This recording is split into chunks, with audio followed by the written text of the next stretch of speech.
Assalamualaikum warahmatullahi wabarakatuh. Kami dari kelompok 3, kelas 2181C, Prodi Biologi, Fakultas Sains dan Teknologi, UIN Raden Fatah, Palembang. Di sini kami akan melakukan praktikum mengenai difusi dan juga osmosis. Sebelum memasuki ke tahap praktikum, izinkan kami memperkenalkan diri terlebih dahulu. Saya Sylvia Rizka Nadila sebagai moderator dengan NIM 21308010074. Perkenalkan, nama saya Ananda Nadula Putri dengan nomor NIM 2130801056. Nama saya Yunita Francisca, NIM saya 2130801055.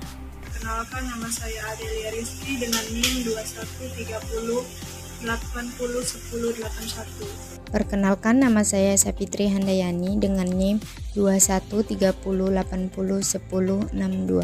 Nama saya Eriskin Sawan Wardianto, NIM 2130801064. Sebelumnya kita harus mengetahui dulu pengertian dari difusi dan osmosis. Jadi, difusi adalah perpindahan zat dari lingkungan yang berkonsentrasi tinggi menuju lingkungan yang berkonsentrasi rendah. Sedangkan osmosis adalah perpindahan larutan atau air dari larutan yang berkonsentrasi rendah menuju larutan yang berkonsentrasi tinggi melalui membran semi-permeabel.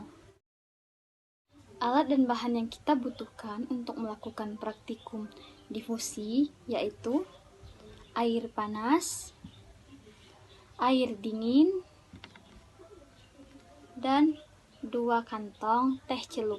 Pertama-tama kita masukkan 2 kantong teh celup ke dalam gelas berisi air dingin dan air panas.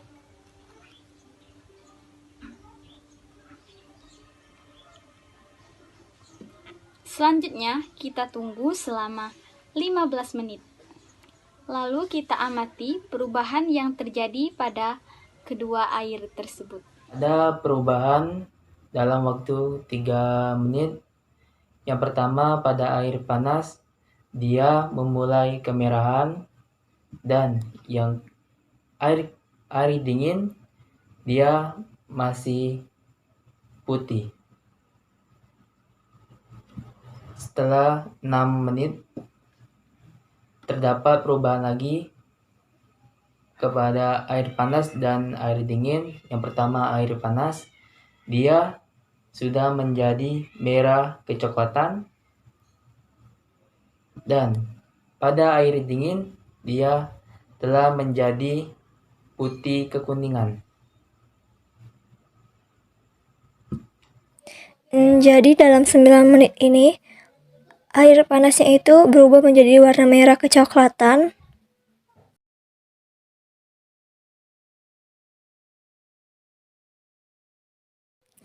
Sedangkan air dingin warnanya itu putih kecoklatan.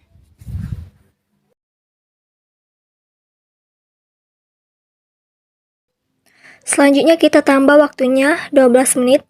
Setelah itu kita amati apa perubahan yang terjadi. Jadi dalam 12 menit ini air panas itu warnanya berubah menjadi coklat tua kemerahan, sedangkan air dingin itu berubah menjadi coklat kekuningan. Setelah 15 menit, terdapat perubahan pada air panas dan juga air dingin yang telah dicampurkan dengan teh celup tersebut. Pada air panas, warna airnya berubah menjadi coklat tua kemerahan. Dan pada air dingin, warnanya berubah menjadi coklat muda. Pada proses difusi, teh yang dicelupkan pada air panas lebih cepat larut, dan warna yang dihasilkan adalah coklat kemerahan hingga coklat kehitaman. Sedangkan teh yang dicelupkan pada air dingin butuh waktu yang cukup lama untuk terlarut. Warna yang dihasilkan adalah coklat muda. Jadi, gerakan partikel air tergantung pada suhunya. Semakin tinggi suhunya, semakin cepat gerakan partikel air. Ketika pemanasan berlangsung, partikel pada suhu tinggi bergerak lebih cepat dibandingkan pada suhu rendah. Akibatnya, gerakan partikel air panas lebih cepat hingga dapat masuk ke dalam teh dan melarutkan teh tersebut dalam air. Alat dan bahan yang dibutuhkan dalam proses osmosis pada kentang adalah: yang pertama adalah garam, kemudian 2 potong kentang yang sudah dipotong masing-masing 5 cm.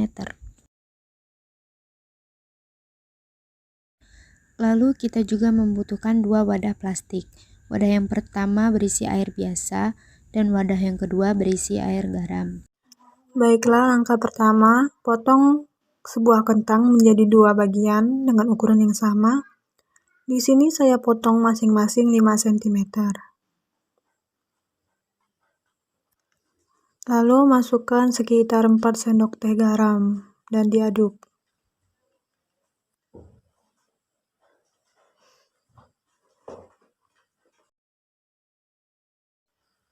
Dapat dilihat perbedaan antara air garam dan air biasa.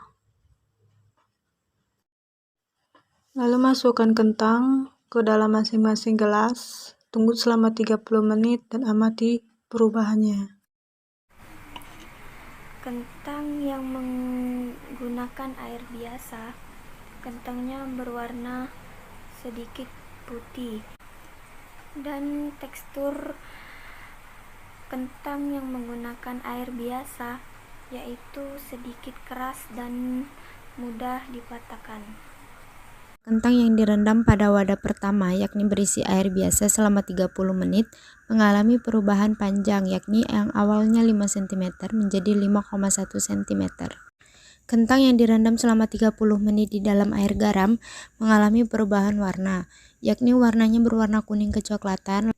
Untuk tekstur, kentang yang direndam dalam larutan garam, teksturnya lentur dan tidak mudah patah. Ukurannya pun berubah, yang tadinya 5 cm menjadi 4,7 cm. Pada proses osmosis, kentang yang dimasukkan ke dalam larutan garam mengalami penyusutan dan terjadi perubahan tekstur pada kentang yang awalnya keras menjadi lunak. Hal ini dikarenakan H2O di sekitar kentang lebih sedikit dibandingkan di dalam kentang dan mengakibatkan sel kentang harus mengeluarkan H2O. Sehingga terjadi kernasi atau pengerutan sel karena kentang kehilangan air dalam sel-selnya, sehingga sel kentang mengalami penyusutan. Dari hasil praktikum difusi dan osmosis tersebut, dapat disimpulkan bahwa pada praktikum osmosis, kentang yang dicelupkan di air garam selama 30 menit mengalami perubahan warna, ukuran, dan tekstur. Karena H2O di sekitar kentang lebih sedikit dibandingkan di dalam kentang, yang mengakibatkan sel kentang harus mengeluarkan H2O. Dan pada praktikum difusi teh yang dicelupkan pada air panas lebih cepat larut. Karena gerakan partikel air tergantung pada suhu. Semakin tinggi suhu, maka semakin cepat gerakan partikel dan semakin cepat larut. Baiklah, sekian dulu video praktikum dari kami. Saya Sylvia Rizka Nadila, selaku moderator, meminta maaf apabila terdapat banyak kesalahan dan kekurangan. Dan kepada Allah saya mohon ampun. Saya akhiri. Wassalamualaikum warahmatullahi wabarakatuh.